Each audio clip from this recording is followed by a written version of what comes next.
americano. Hello, beautiful people, my spicy meatballs, and welcome back to the Gaijin Soprano. Welcome to the review of Blazing Chrome. What is Blazing Chrome? Blazing Chrome is a 2D side-scroller shooter made by Joy Mesher, a company specialized in retro games. Basically, one day Joy Mesher woke up and looked around and figured out that SNK is not doing Metal Slug anymore and Konami is dead and not doing Contra anymore. So they were like, hey, how about we do this? Honestly, I could end this review in a minute. Do you like Contra? Do you like Metal Slug? Do you like Terminator? Do you like Alien? Do you like Robocop? Do you like Rambo?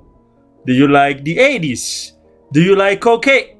Oh, whoops. I hope no children was listening to this. But yeah, basically, if you like 80s stuff and all the things I listed, you're gonna love this game. But I'm not gonna end up the review like this because I wanna give Joy Mesher the props for filling a hole in the gaming industry that has been left empty for way too long.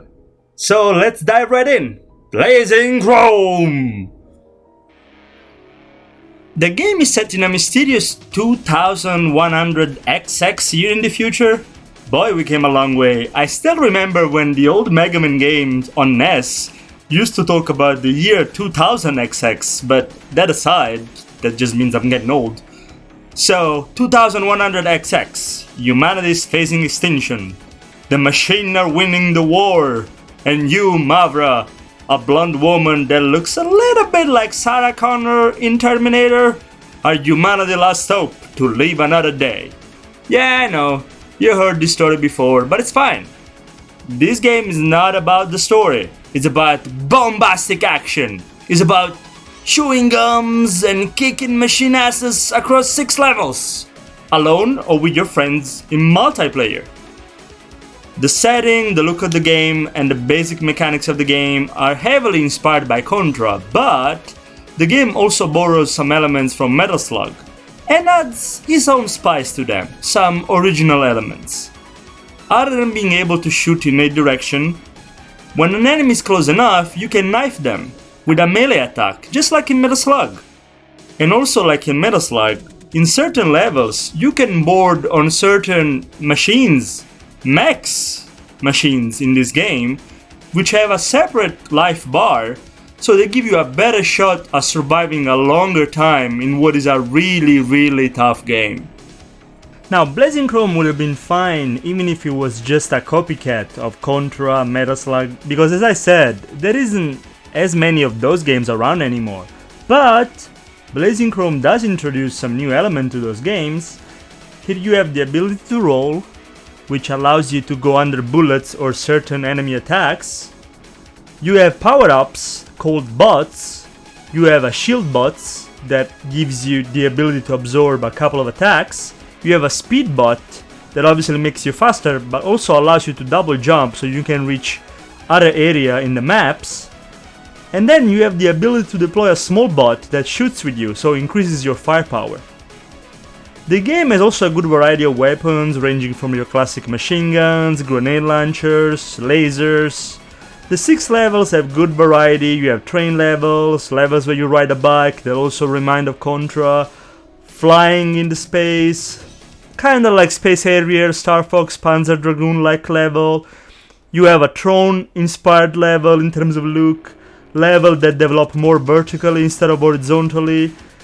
But the huge highlights of those levels are the boss fights.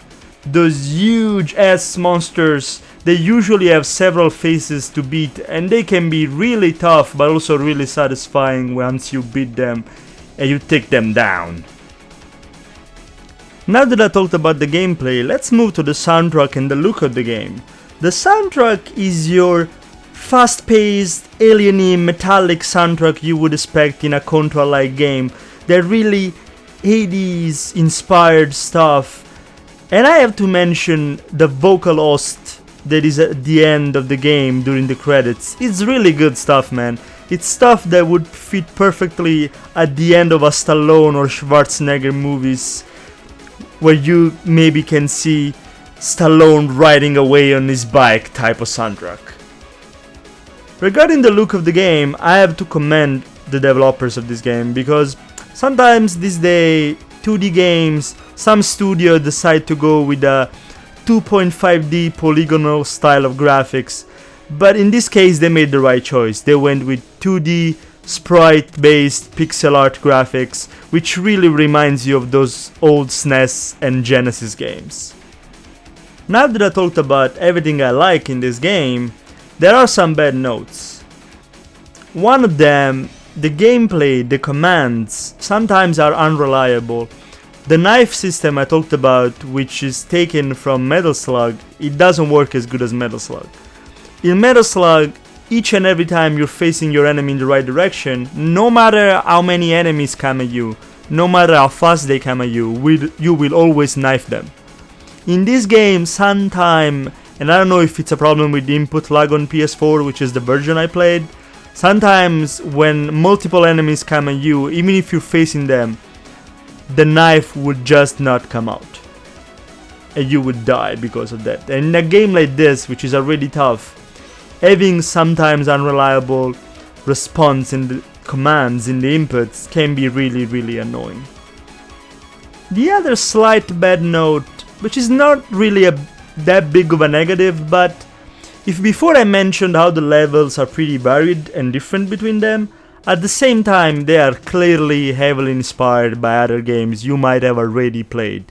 If you played many of the old Contras, if you played the Metal Slug, in some section this game would remind you of Battletoads.